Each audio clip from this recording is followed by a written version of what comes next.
saying, but maybe we'll sort that out before we continue.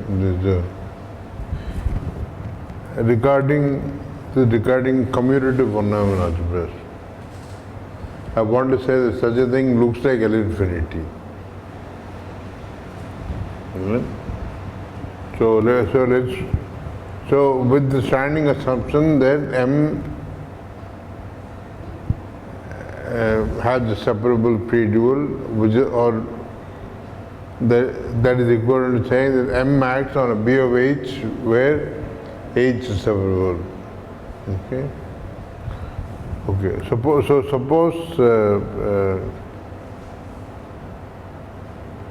so what do I want to say? So suppose M is a one-Neumann algebra.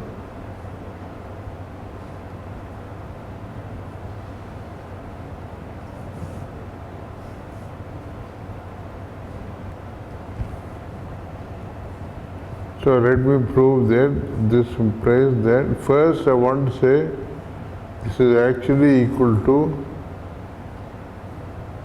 W star A for some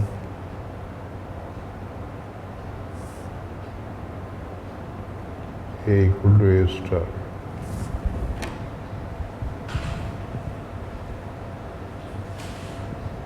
That will show that it is isomorphic to L infinity of mu.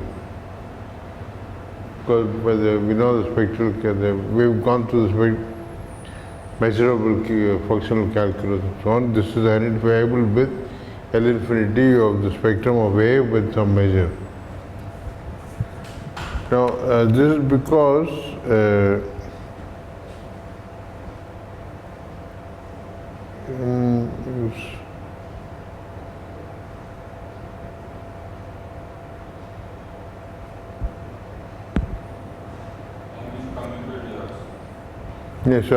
and commutative. No, actually, let me not say this. Let me say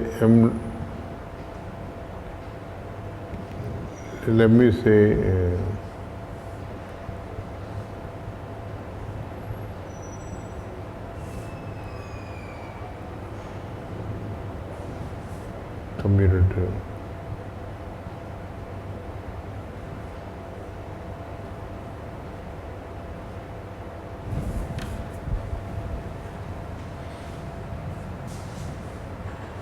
Okay, so how do I do this? So I want to say that there are countably many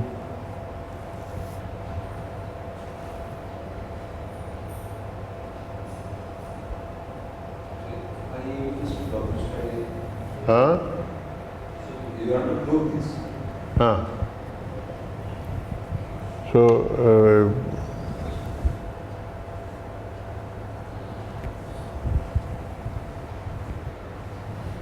okay, I'm scratching my head. Is that from this, what one should be able to say?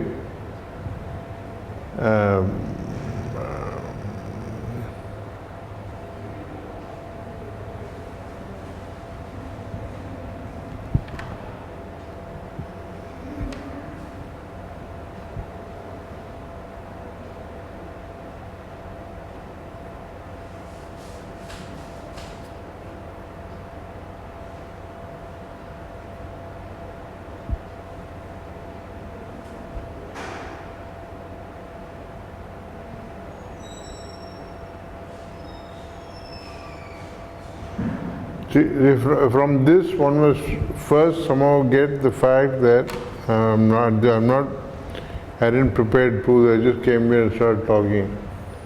So first one must show that from the separability condition, that in fact M is generated by countably many projections.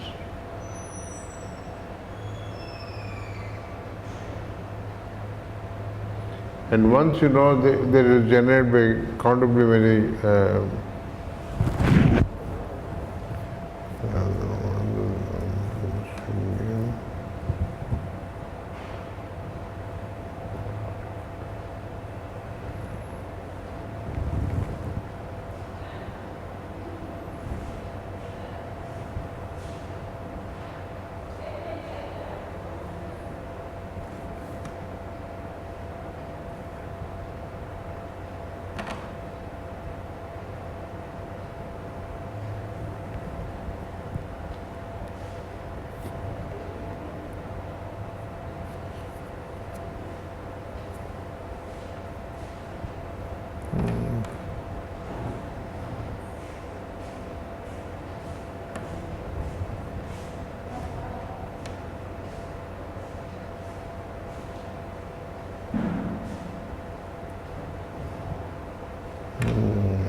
How should I say?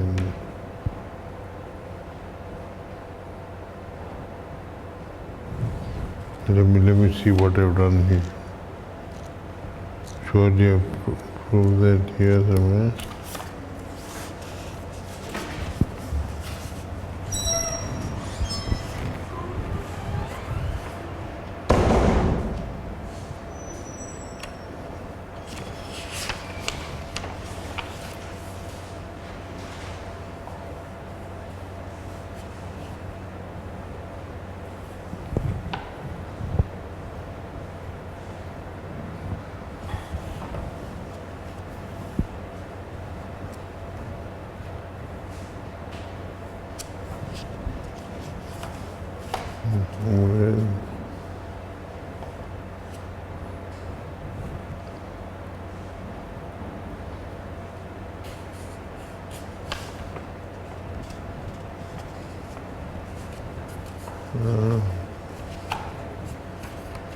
Maybe in the section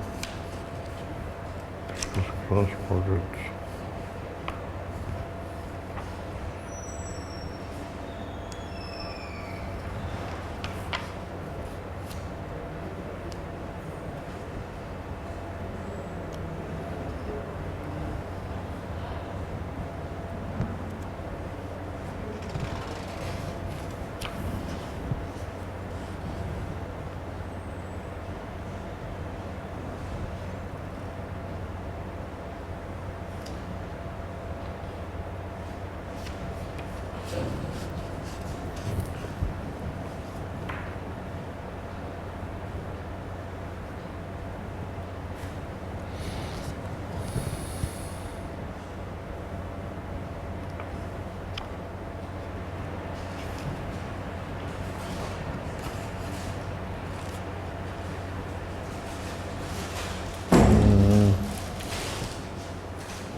And this is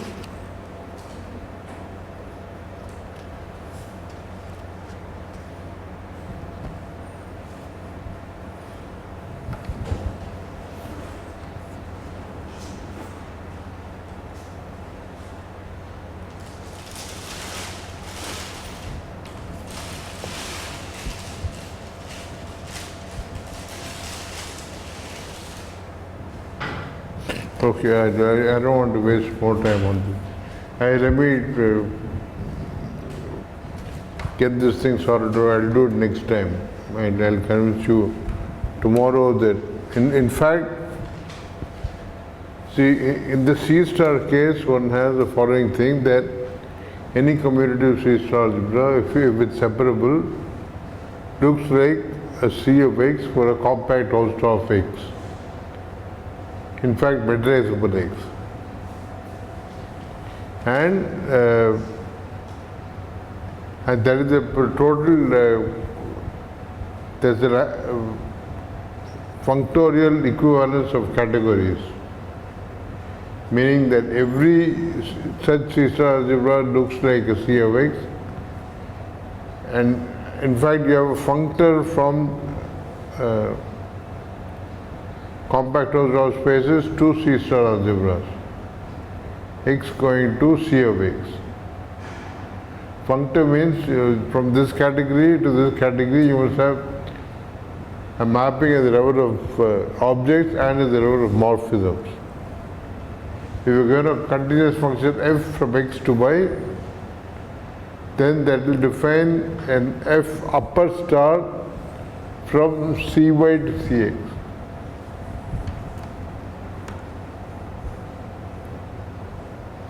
Okay, no, I'll say all this tomorrow. We're going too scatterbrained. So let me start again. We'll start afresh. So we'll do what I had initially thought of doing. So I want to talk about,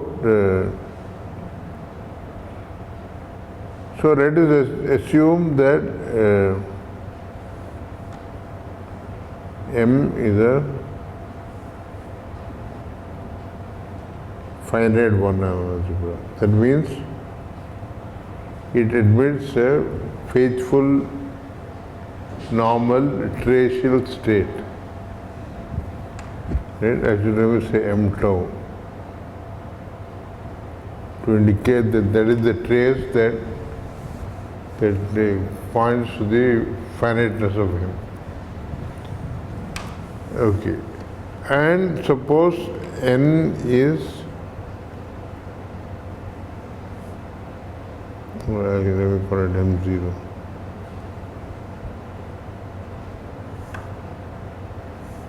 It's a one-Neumann subalgebra.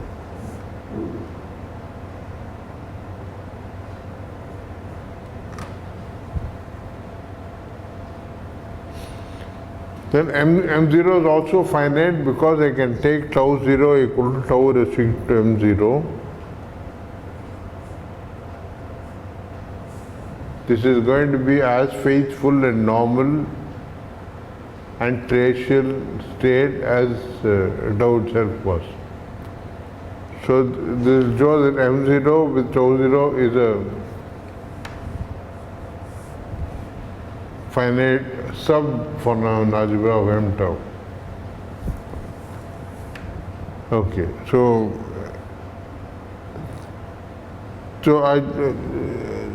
I want to imitate a certain construction that we have in finite dimensions. In the commutative case. Suppose m is L infinity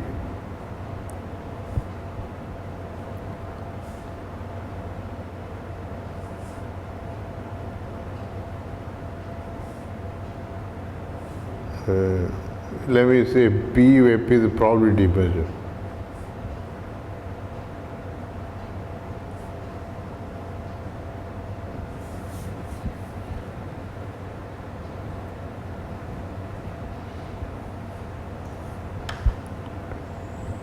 And suppose M0, so what do one-Neumann subalgebras of this M look like? I know that any one-Neumann algebra is going to be generated by, it is a Banach space by its projections.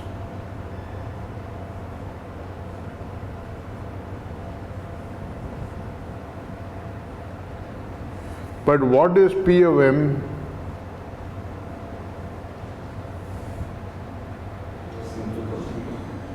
Huh? Projections. Huh? Simple function means? Indicator function. So this is just indicator functions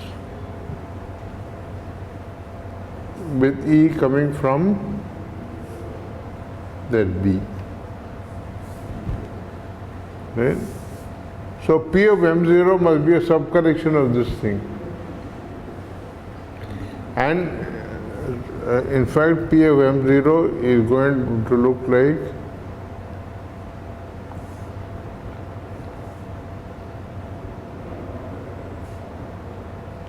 because it is some subcorrection, so it is going to look like this.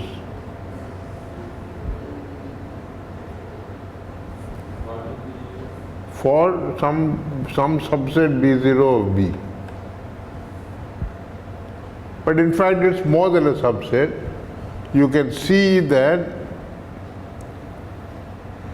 because orthogonal projections, if you add them up, you will get another projection.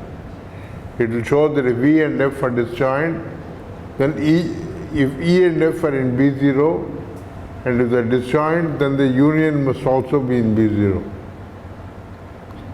Because indicator of E union F is also the projection. And see, if E and F are here, that means indicator E and indicator F are here. Therefore, indicator V union F is also here. So B0 is closed under disjoint unions. Because M0 is a one-Neumann algebra, it is closed under strong limits. It follows that B0 is closed under countable disjoint unions.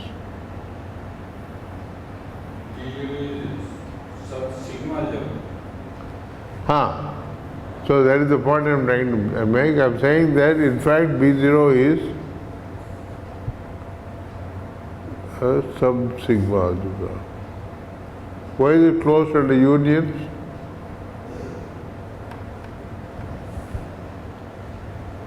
The argument I gave is only for disjoint unions. If V and F are disjoint, then the union is there. For intersection. Why is, if E and F are there, why is E union F there? By multiplication. Huh? By multiplication. E and F distance in one E class. So it is closed under intersection. So it is closed, and it is closed under complement because M naught is an algebra. Because one E complement is 1 minus 1 E. So B naught is closed under complements and under intersections, hence under unions, finite unions, and then by what is argued earlier is also closed under countable unions. So B naught is in fact a sub-sigma algebra, and from which you can see easily that therefore M naught is actually going to be all of L infinity x B naught P.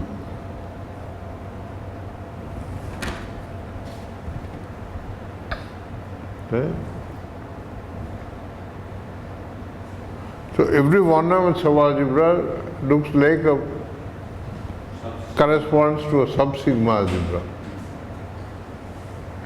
Okay, and in this case one has this other thing that we proved in measure theory. If I have a sub-sigma algebra, if I take suppose I take any f in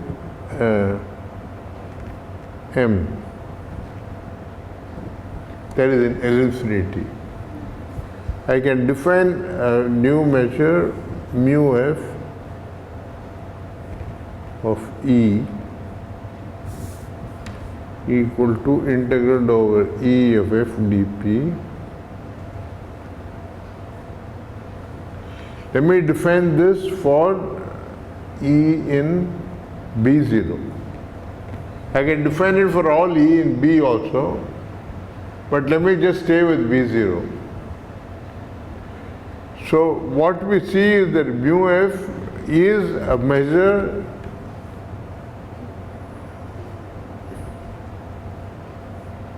is let's say f in M plus, so it's positive. So this is a positive measure on B0, and clearly mu f is absolutely continuous with respect to P.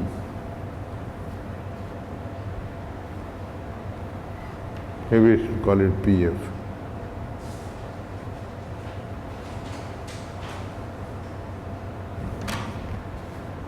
Right? If P of V is 0, then certainly P of V is 0. It's actually, I should say P restricted to B naught.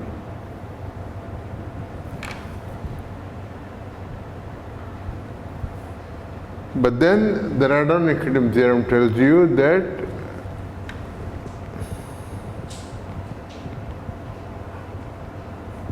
there exists unique F0 in L1 x B naught P such that integral over E of f dp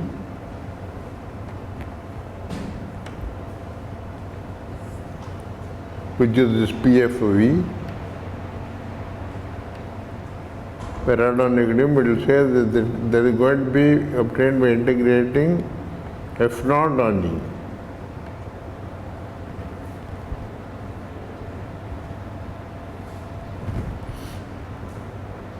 And so what you've done is the following thing.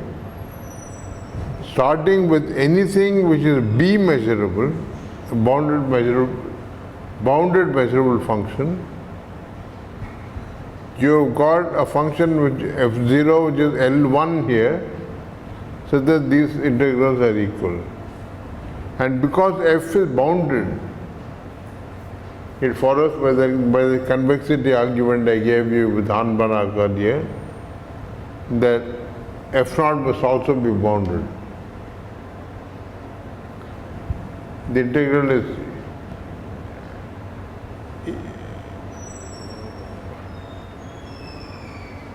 we went through this argument before. No, for if you have a real function, to say it is positive is equivalent to saying that the integral over every set is positive. To say it is bounded by 3 is the same as saying the integral over every set is bounded by 3 times the measure of the set. Right? So consequently, since f0 is measured, since f is bounded, it is true in fact that f0 is also bounded. And one says that, so classically one writes f0 as the conditional expectation of f given b0.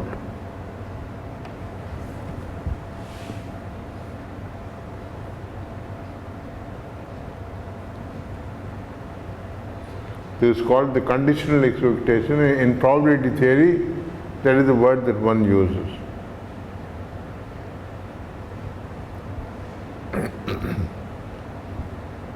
And in fact, one can see that, so what I said was that f0 is in fact in m0 plus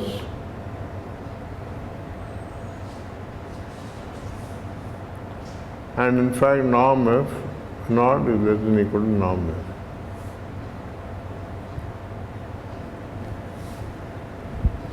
See, this is that convexity argument. I urge you to go through this to remember yourself of what was involved in proving this. For real functions there is one argument, for complex functions you must be a little more clever using Hahn-Banach separation.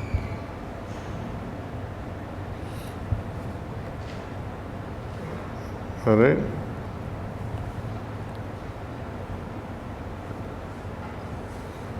And it is quite trivial to see that in fact E of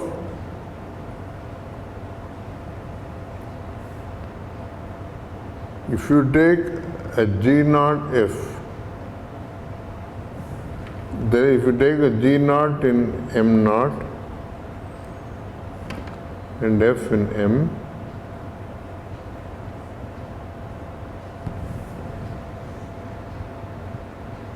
and then if you take G0 times F and then take the conditional expectation, you can see that there is going to be nothing but G0, given as B0.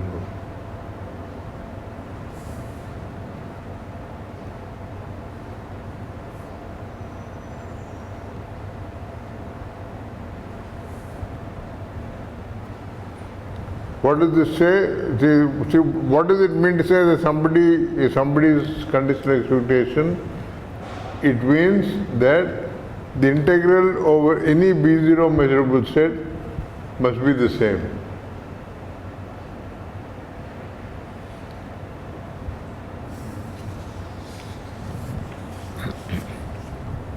In fact, so let me just note the following.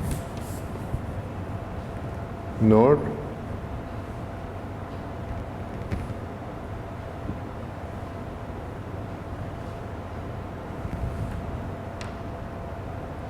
f0 equals conditional expectation of f given b0.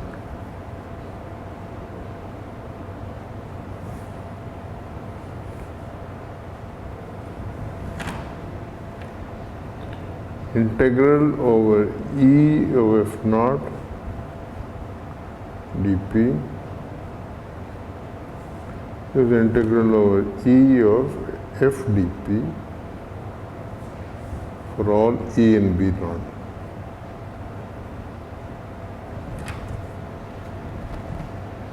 This is the definition of conditional excitation. This, I want to say, is equivalent to saying that integral of f naught g naught dp equals integral f g naught dp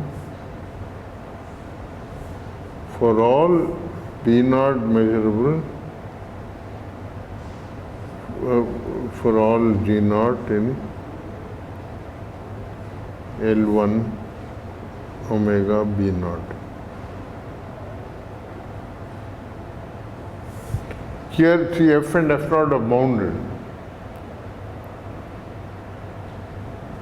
See, this is going to guarantee that this equation is true for simple functions. And then, because these things are bounded, then you can use bounded convergence or whatever. You can approximate with bounded functions by simple functions, and you will get this statement for all L1 functions.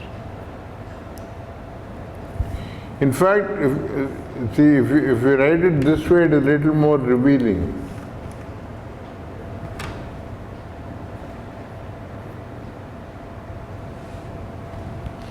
So see what this says is that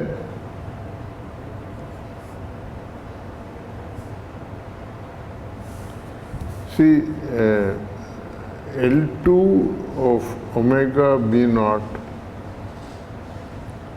P is a closed subspace of L2 of omega BP.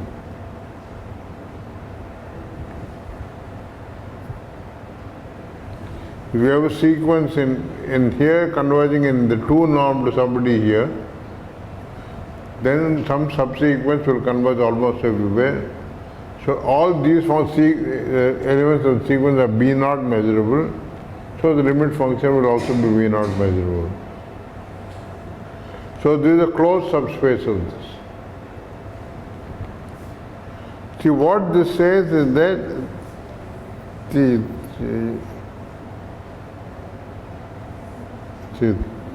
think of, see, if you have a subspace M in a big Hilbert space H, then to say that if you take any vector x there,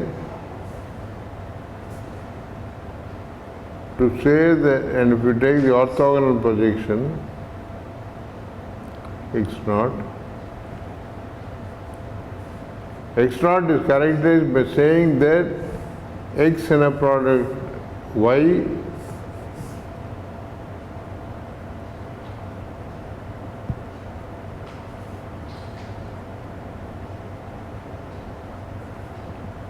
for all y in M.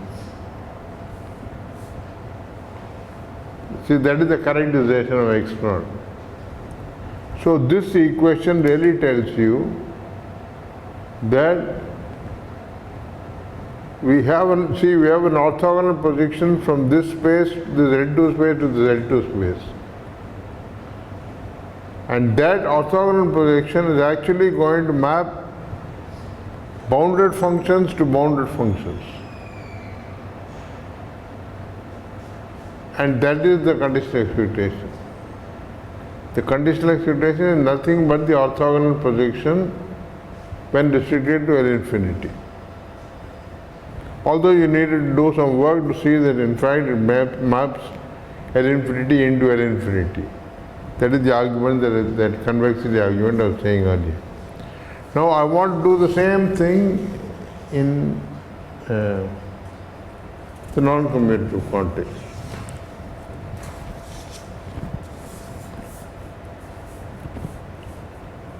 So what do we do? So we take, let me write H equals L2 M tau.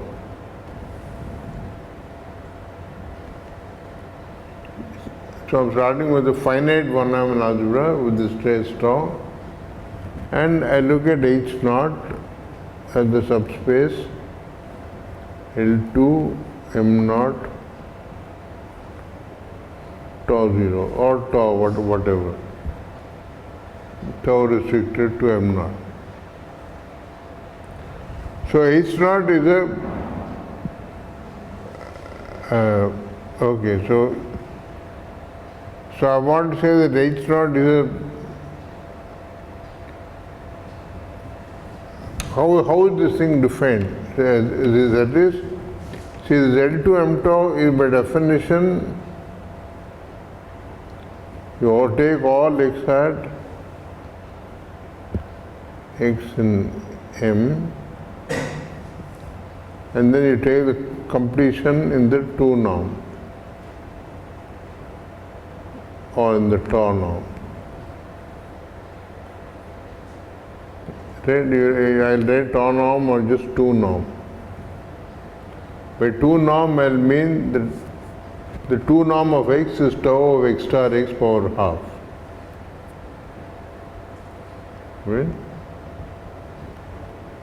So this is just the closure of all those x in M, and this is the same thing.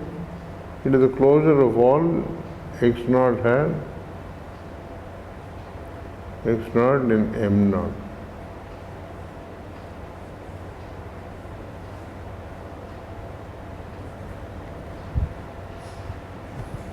So this is also a closed subset. It is just the completion of M or M naught.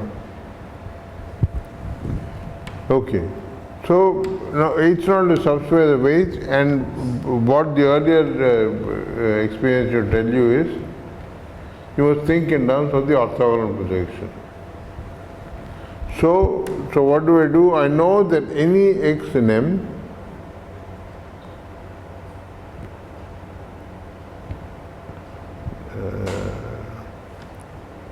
any x in B of H actually,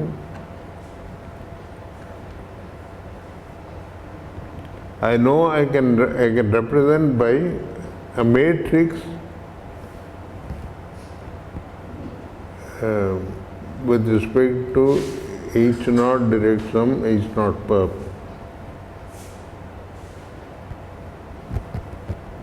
And I take this decomposition, H equals H naught direct sum,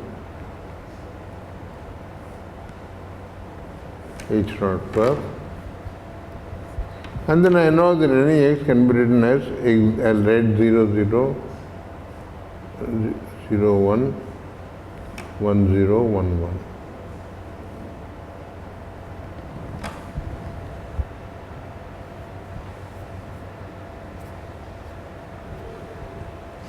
Anything in B of H can be represented by such an operator matrix. Okay, now we have to be a little careful with our M naughts and so on. So earlier what I said was, if you take an x in M,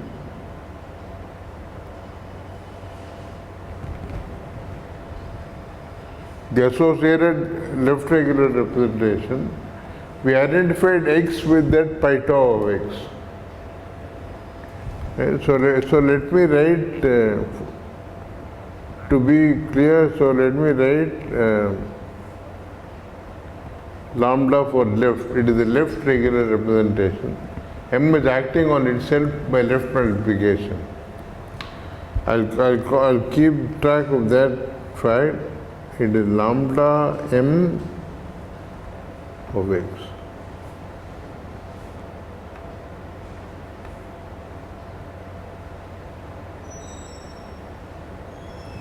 I'm just writing that pi tau as lambda m. That is the representation of x on M by left multiplication.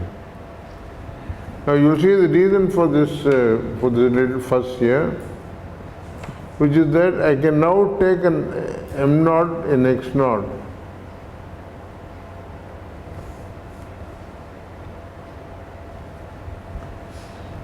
But x naught, m naught is a subset of m. So x naught can also be thought of as an operator on m. Whereas x naught can also be thought of as an operator on, x naught can be thought of as an operator on h and also as an operator on h naught. Because h naught is the result of the JNS construction for m naught.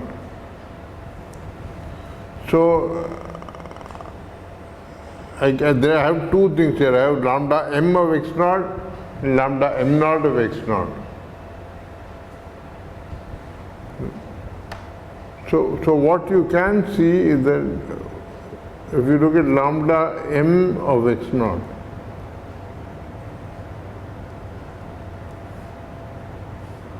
what can you say about this?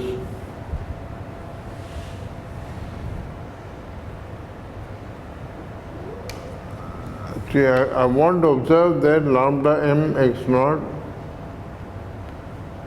I want to say this leaves h naught invariant.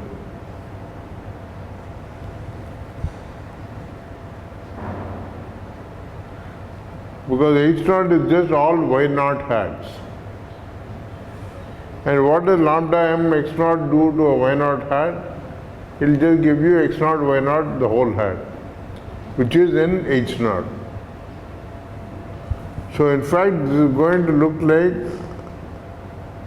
you are going to leave the subspace invariant, so it will have off-diagonal entity 0.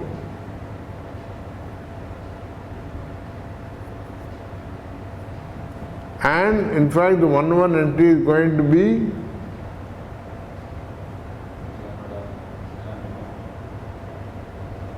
lambda m naught of x naught. Why is it 1 will be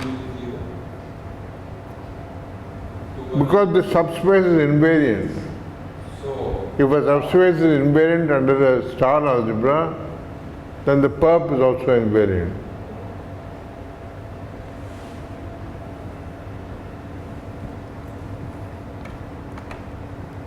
And there will be somebody else, write pi 1 of x naught.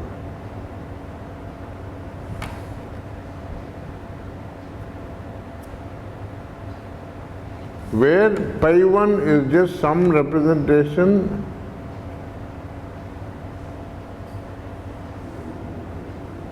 of m naught on B of h naught perp. It's some representation.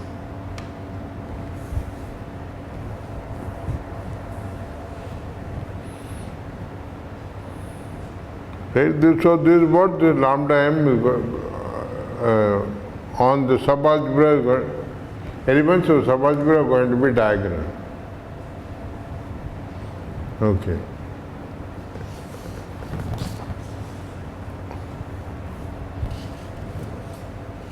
Now I want to do a similar, just made this observation about this m naught.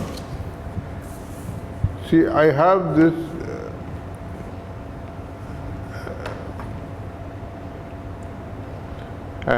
J operator.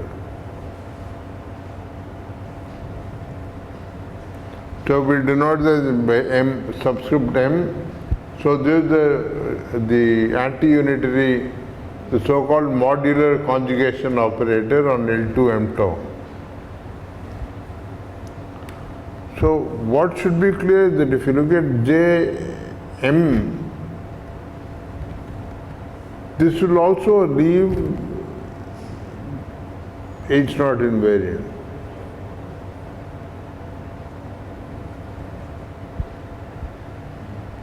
Because what is h naught? It is a closure of things like x naught hat. This is going to send x naught hat to x naught star hat, which is also an h naught, right? And so in fact Jn is going to look like, what is the restriction of Jm to h naught? What operator is that? It is Jm naught.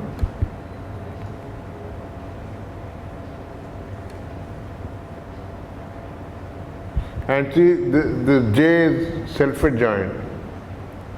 So if it leaves something invariant, it leaves the orthogonal complement also invariant. So these and these are going to be 0. There are going to be some J1, but J1 is also anti-unitary.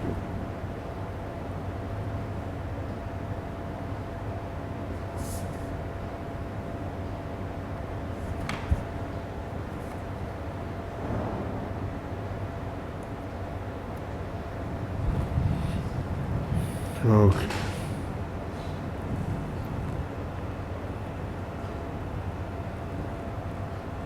Now here is the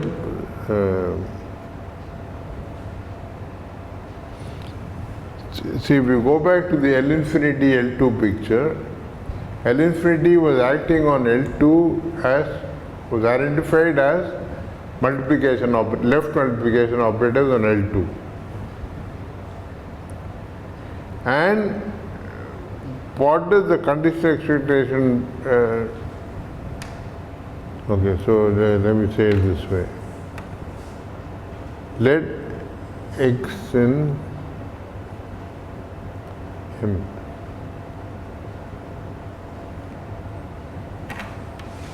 and let us see what the lambda mx is.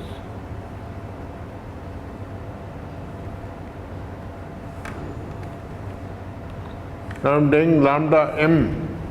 So there is no invariance or anything that you can say, because that m can be, that may not have anything to do with m naught. So it will look like, it will have some operator matrix.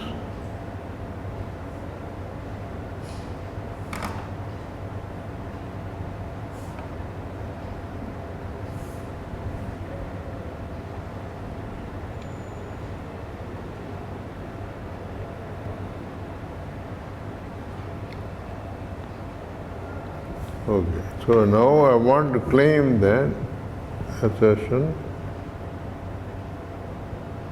This is also with respect to H0 plus H0. Yeah. So I want to claim assertion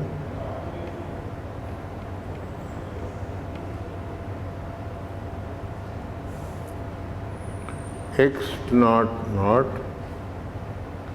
is in lambda m naught of m naught.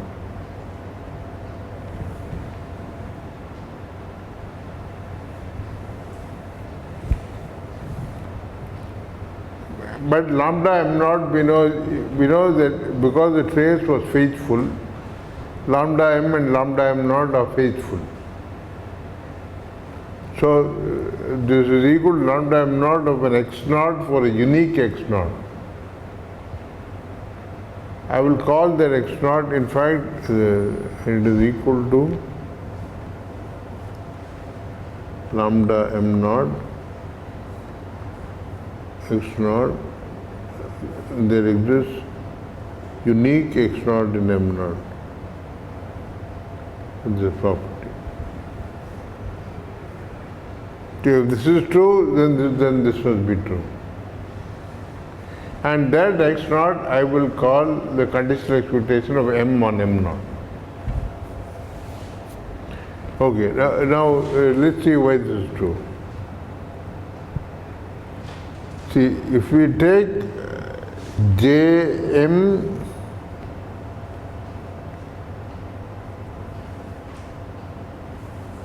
lambda mx Jm, what does the Tomita theorem tell us? It says that Jmj is contained in m prime. Lambda mx is in m. That is how we identified m with sub of B of L2H. So this must belong to m prime.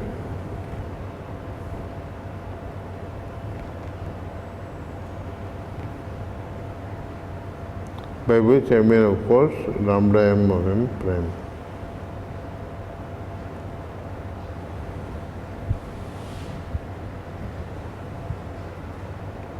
But what is this? This is Jm, this is this, so we can multiply it. And you are, by now you should be masters multiplying diagonal matrices. So what is the product? Product is J, M, 0, dash 0, Jm 0, X 0, x 0 0, J, J, J, and then this one, these are 0, 0. huh? I'm conjugating this matrix. So JM 0, JM 0, X 0, 0, X 0, X 0, 1, huh? and JM 1, J1, and J. you call it J1. This is J1, X 1 0, JM 0, J1, X 1 1, and J.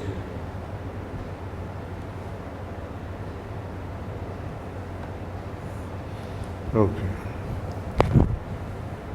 Now this whole thing is in M prime. It commutes with everything of the form lambda m of an x. Right? So this is in lambda m of m prime. But lambda m of m contains lambda m of m naught. So the prime, the inclusion will go the opposite way. So this will be contained in lambda m of m naught prime.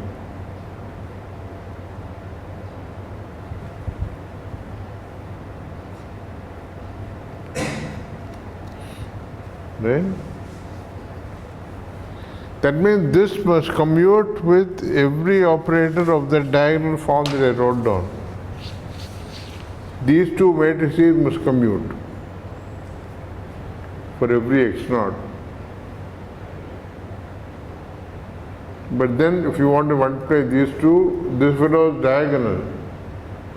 You should again know what this time this is and what this time this is. In any case, if you multiply this time this, at least the 0, 0 entry is going to be lambda m0 x0 times the jm x0, 0, jm 0. And if you do it the other way, it will be this times this. So what this will then tell you,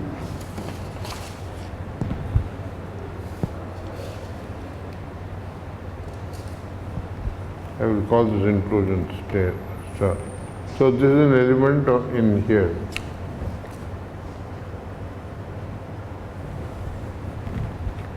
So I will call this star. Then star will imply that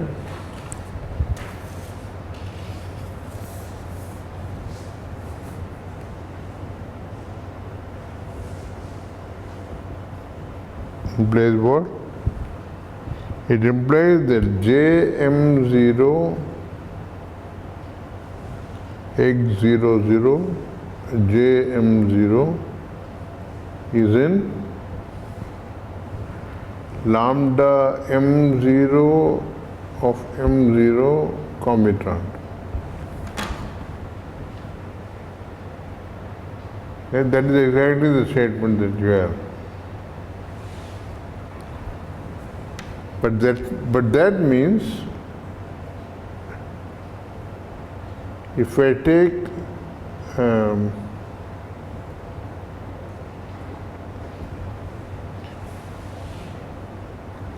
Jm0 times this thing times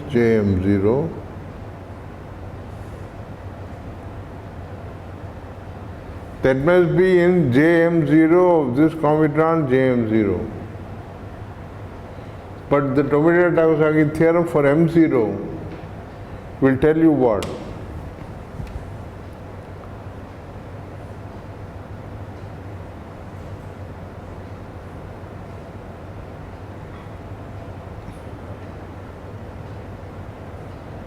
What is this? This is lambda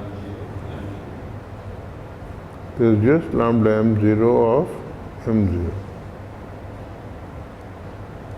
That is what I wanted to prove. So if you do this Jm0 on both sides, then these they cancel out, and so you conclude that x00 equals, belongs to this. Therefore, there exists a unique, earlier I called it x0, I won't do that. I will call that E sub m0 of x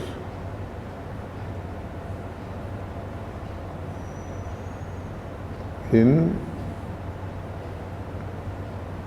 m0 such that x00 equals lambda m0 of em0 of x.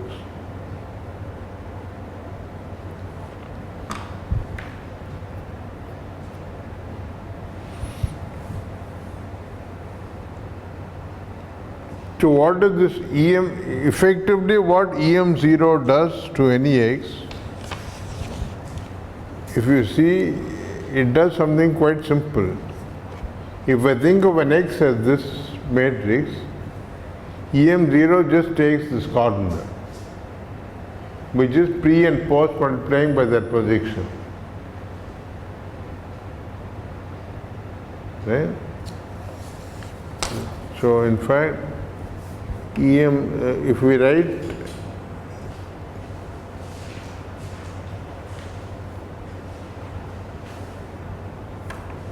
E0 for the orthogonal projection,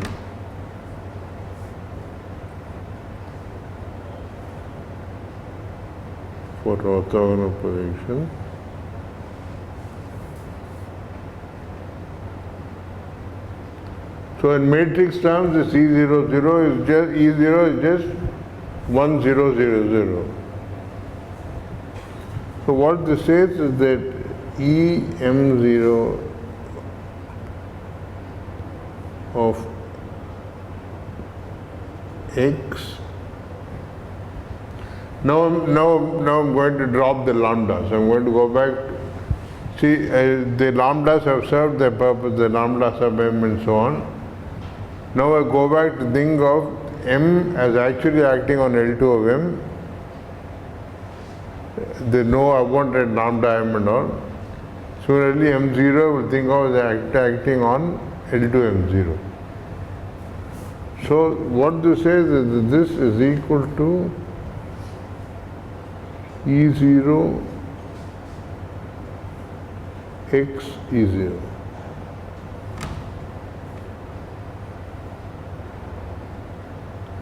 Restricted to range E0.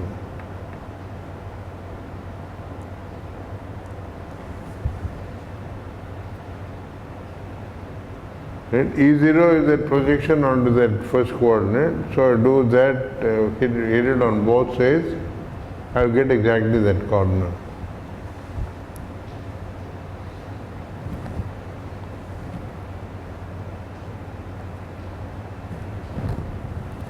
And what do we see about this em0?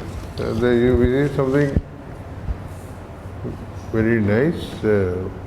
similar to cut down by This similar cut down by E0.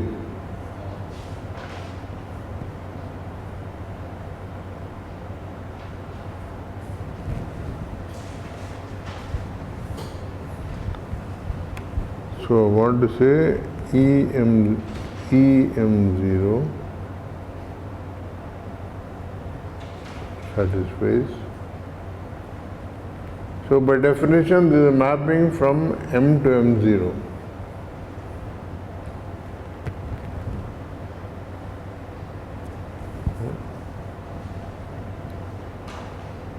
Satisfies.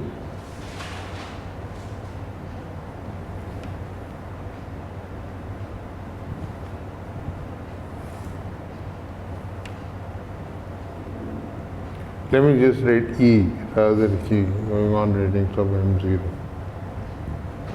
E is positive. That means if I start with a positive element of M, it will go to a positive element of M, M0. But that is because when you take a corner, you are pre and post multiplying by the self-adjoint projection.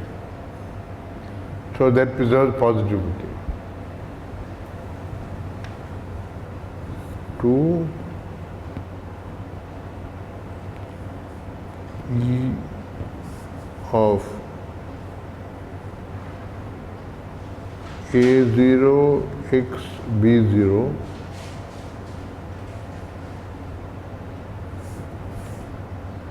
for all A0, B0 and M0 and x in M. What is this going to do? So I have to take A0 and write it as a 2 by 2 matrix. That is, I must take lambda M of A0. But lambda M of A0 is just A0 and something else by the bottom. A0 and B0 is out. Yeah, they will just come out same, right?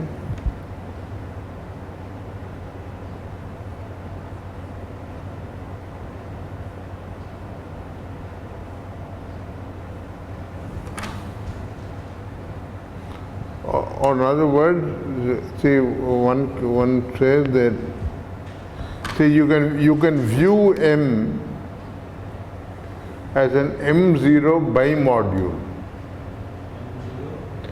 Bimodule. There is M0 has a left action and it has a right action. So M0 acts on the left and on the right.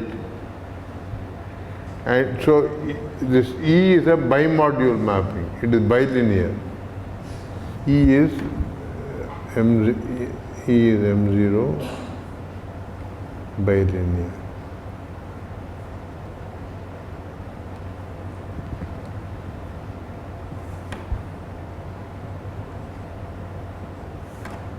And tau 0 composed with E equals tau.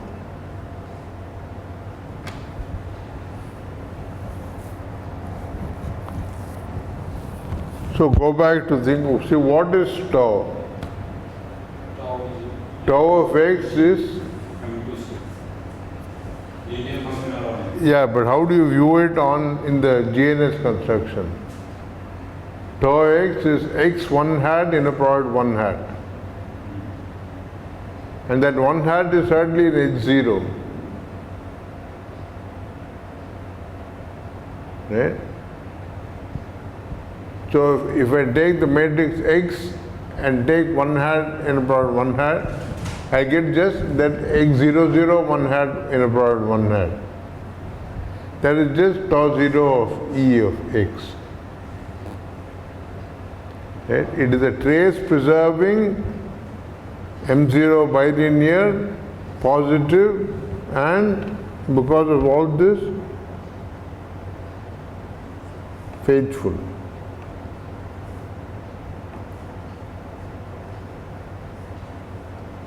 That means they is like in the sense of positive things, i.e. X positive and EX0 implies X0.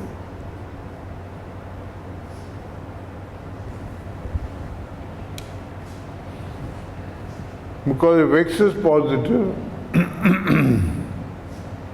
then Ex is also positive. So tau of Ex, which is tau x, is 0. But tau is faithful. So x must be 0. Tau x is tau of Ex. So if Ex is 0, then tau x is 0, so x must be 0. If x is positive. This is like an operator valued version of what we do with functionals, with states. So E, one calls this E is called the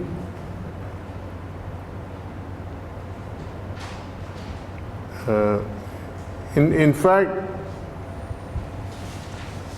all these things determine 1 to 4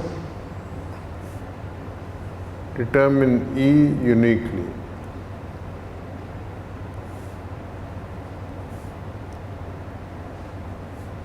It has to be what we define.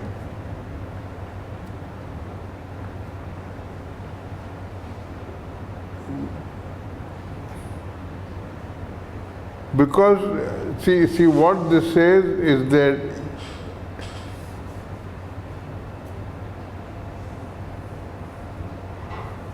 if you take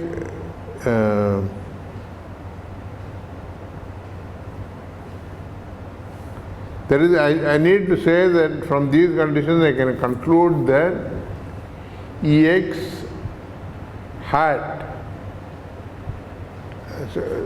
So I need to verify to prove that Ex hat, by which I mean the hat in M0. E has already taken you from M to M0. So view it as a vector, that is, I want to prove that this is equal to E0 of X hat.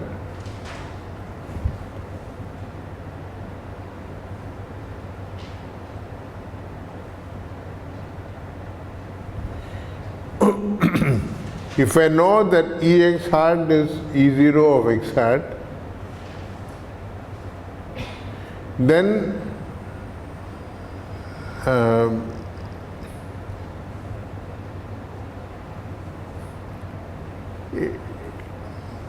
see, because X coin X hat is 1 to 1. See, if X has made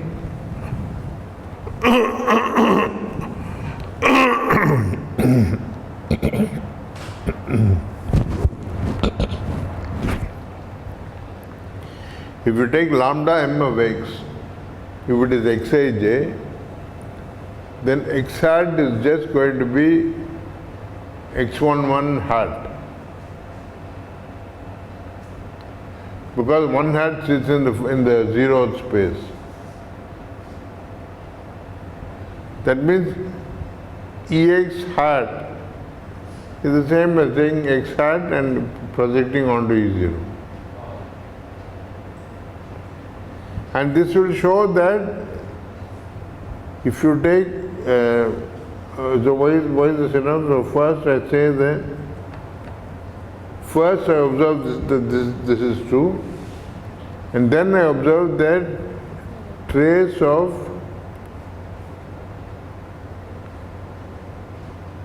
let me take Y star X, Y naught star X.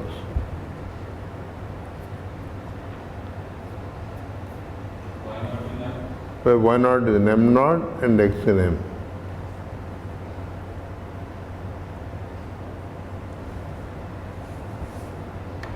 Okay. So what is this? On the one, because of 3, I know that this is equal to tau of E naught, E acting on Y naught star X.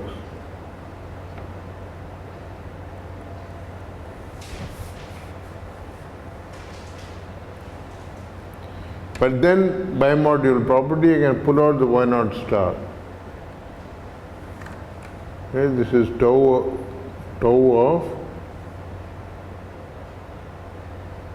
y0 star Ex.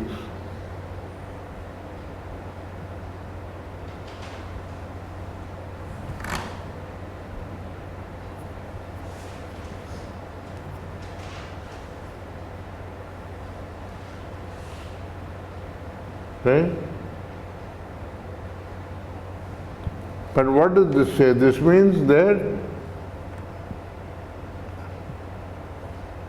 if I take x hat in a product y0 hat, that is the left side, it says that that is equal to Ex hat in a product y0 hat.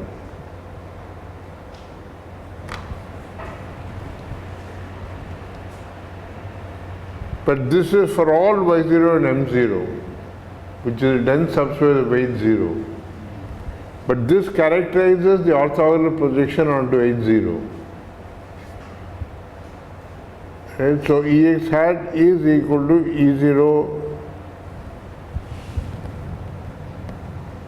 So I'm just saying the same thing.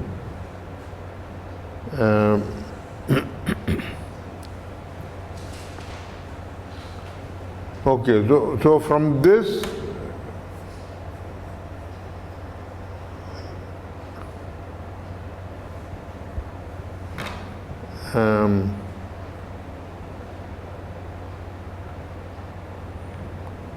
E0 y0 hat we can write E y0 hat. So E0 and E0 is projection. So we can write huh? y0 hat is element of n. No. This E is not a projection in that sense, no? This is E0 x hat, which is E0 y0 hat, which is y0 hat. That is why I'm saying that. No. So by again.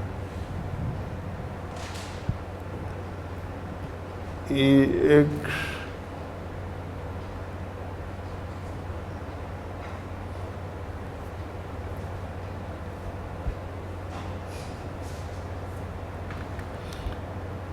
see what is E0 x hat?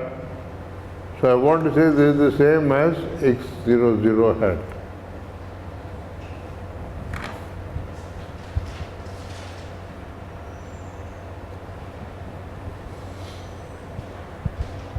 See, x00 is in, I'm saying the same thing. No, I'm saying, see, if when E satisfied all this, then I'm saying that E must in fact agree with this. That is, Ex must be equal to x00.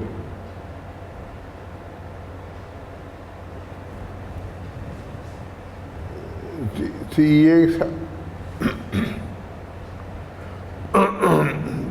what does this equation say? X hat is going, if you take X hat, you take that matrix and act it on one hat. One hat is going to have second coordinate 0. So you're going to get only the first column. No. So that is not.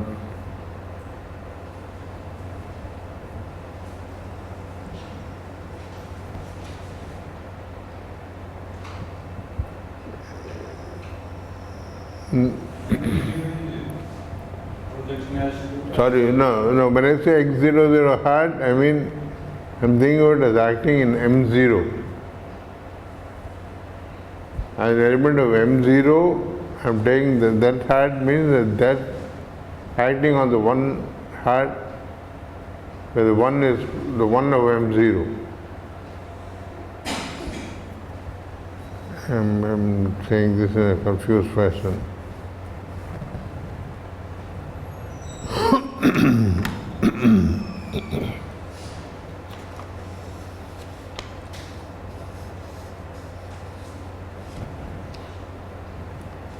See, at the end of the day, what I want to say is that see, notice one thing, that if V satisfies all these properties,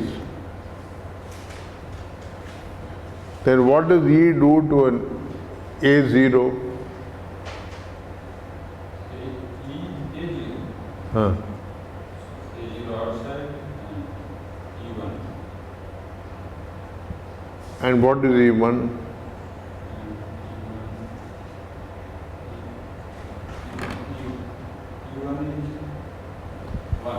E1 is 1 because you take the identity operator and you take the 1, 1 and 3, 0, 0 and 3, which is again just the identity of there. So E1 is 1. So E of A0 is just going to be A0. That means E restricted, E maps M0 to M. Of course, E restricted to M0 is identity. That says that E is actually a projection. It maps M to M0 and at the level of Banach spaces it is a projection. So it maps the big space to the subspace and it fixes everything in the subspace. So it is like a Banach space projection. And this will also say that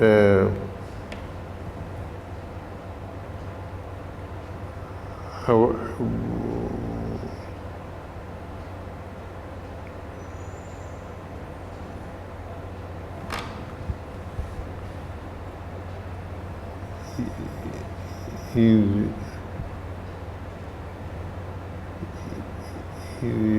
x E0. Yeah, the correct statement to make here is actually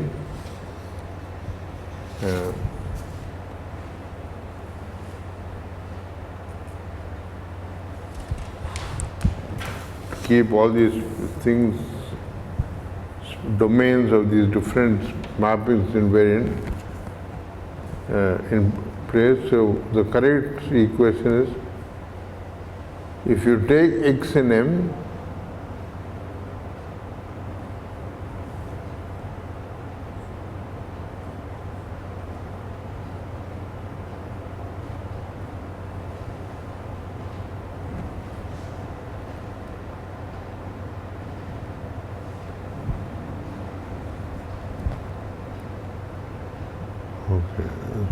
so I want to say this is equal to Ex E0.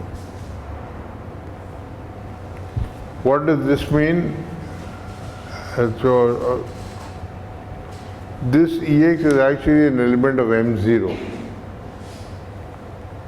But I think of M0 sitting inside M. Maybe you should write lambda M of E0x, Ex times E0. This is lambda mx. And this is obvious from the definition, because E0 lambda mx, E0 is just going to be the matrix with the 0, 0, x0, 0, leave it staying there, which is just the operator lambda m of Ex. Lambda m of Ex will give you lambda m0 of Ex with some that pi 1 of that Ex0. But if I cut it down by E0, then the second part will become 0. So I will have only this, so these two things are the same.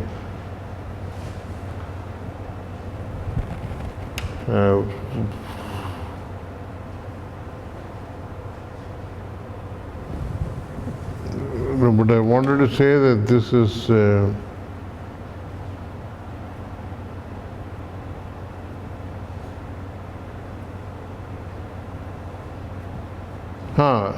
see, because it fixes M0. So going back, so I want to go back to the uniqueness. The condition 2 says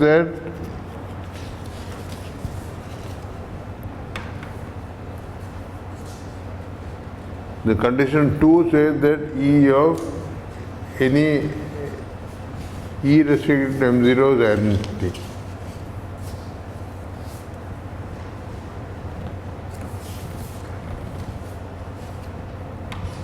Also, 2 implies E restricted to M0 is identity.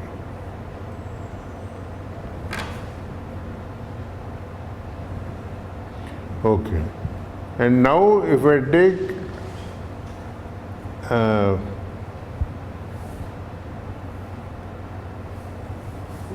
for any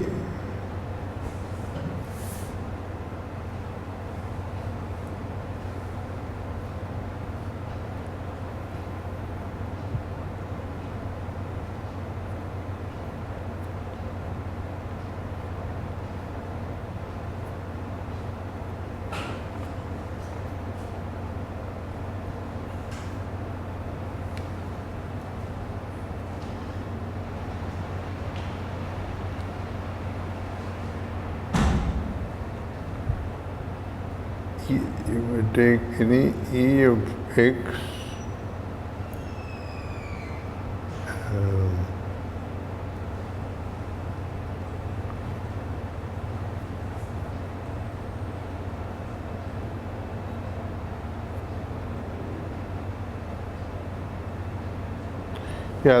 this condition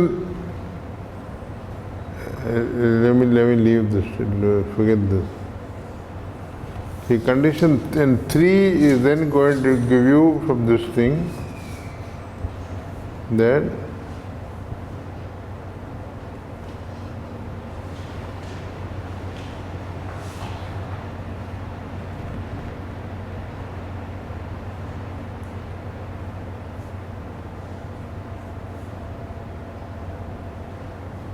x hat, y0 hat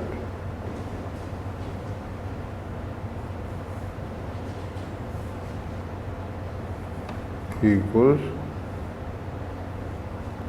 x hat, y0 hat.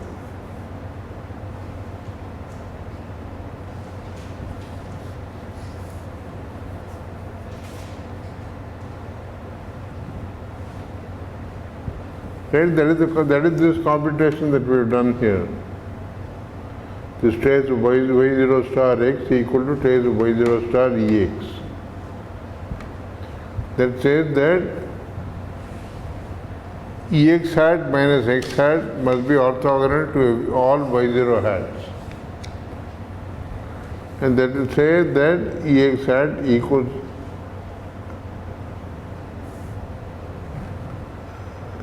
this will say that ex hat equals E0 of x hat.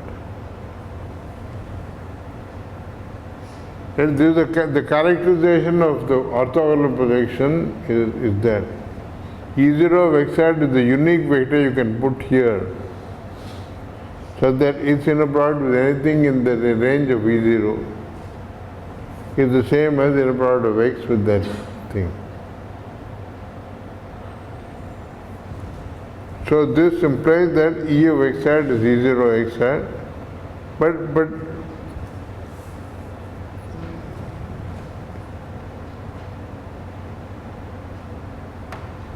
E is a ex hat. See,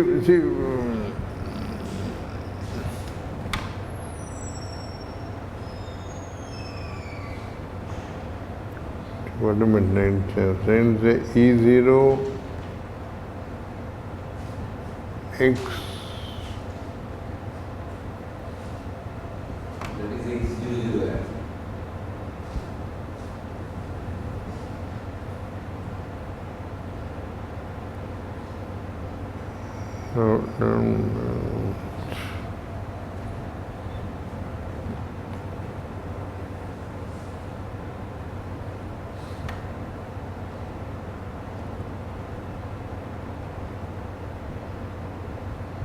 Yeah, see, this hat map, because tau 0 is a faithful trace on M0, anything in M0 going to its hat is a one-to-one mapping. Right? And so this says that this is exactly, if I call the earlier thing as E0, what I call EM0.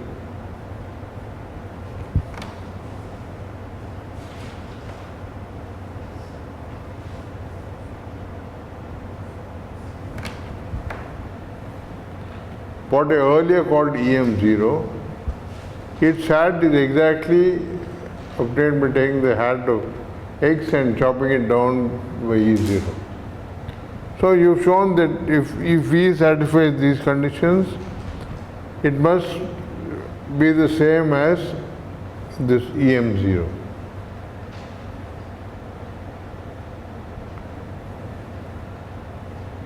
See, because tau 0 is faithful,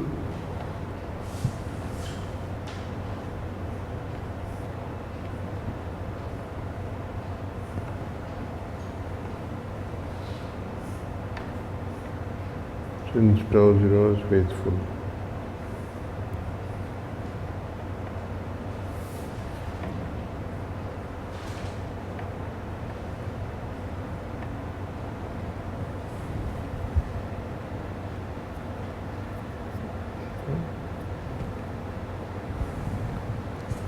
So there is a unique trace preserving bimodule. You don't need, see all this positivity. In fact, what we only said is 2 and 3 are enough.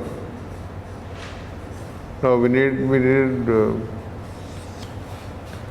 even faithful we are not using. Yeah, in fact 2 and 3 are enough. 2 and 3.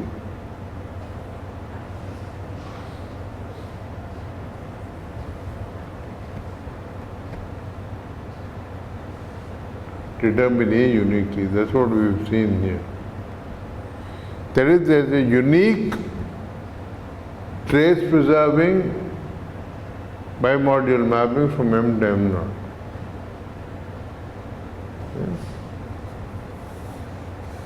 And this thing is actually so it is a projection, and because of the way we have defined it, we see that norm EF, norm EX, it does not equal to norm X. Because after all, this is just a corner. Ex is a corner of X, so it has norm at most that of X. So it is a norm. See, in general, when you have Banach spaces, when you take projections, they need not be norm decreasing. See, for example, just in R2 itself, suppose you take coordinates which are not orthogonal, and you take any point and you project onto this first subspace, but along this space, parallel with this, then this mapping will also be a projection mapping. But this will not be, this will have norm bigger than 1.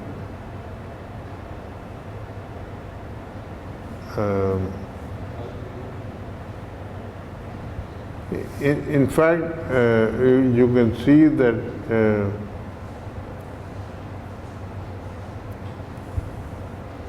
at the level of Hilbert space,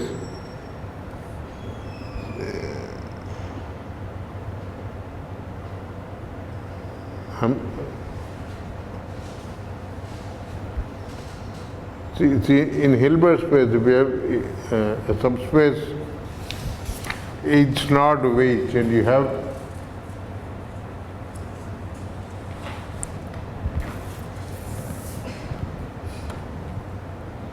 so you have H naught sitting inside H.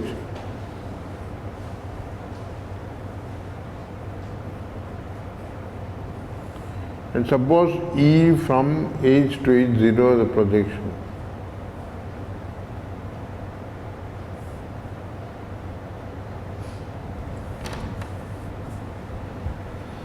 Right? That means, so you write that by projection, no, I will not say projection, I just mean idempot. E squared equals E. See, in the Hilbert space context, we define projection as those which are self-adjoint. But here this is adjoint preserving, but see, what I'm trying to say is that to say you're mapping like this, if you write the matrix of E on H0, it must be identity.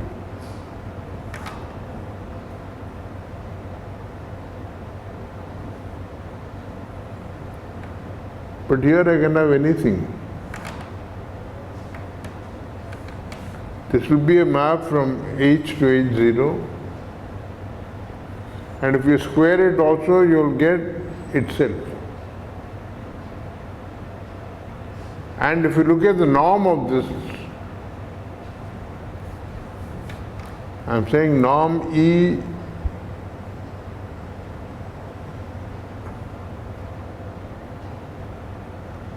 is what norm of E star E, right?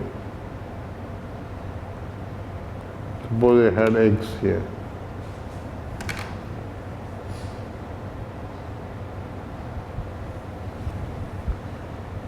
If it E star will be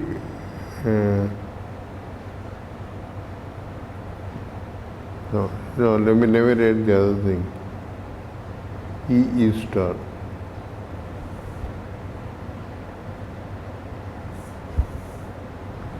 This will be the norm of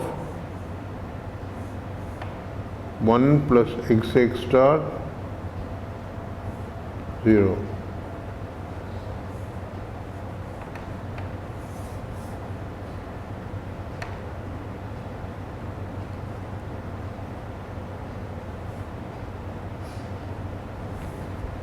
And I am saying that this is equal to 1 if and only if X is 0.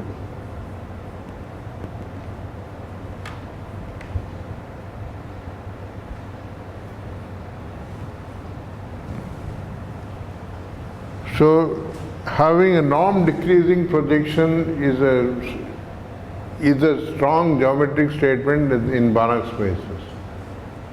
And this conditional expectation that we have defined is a norm decreasing projection.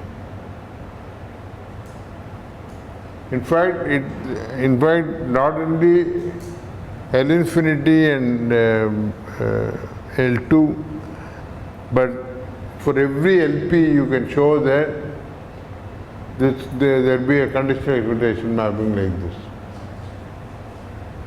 Because the usual conditional expectation map on simple functions will be a contraction, and so it will extend everything. Okay, so I'm sorry about the initial goof. I'll settle the commutative case next time.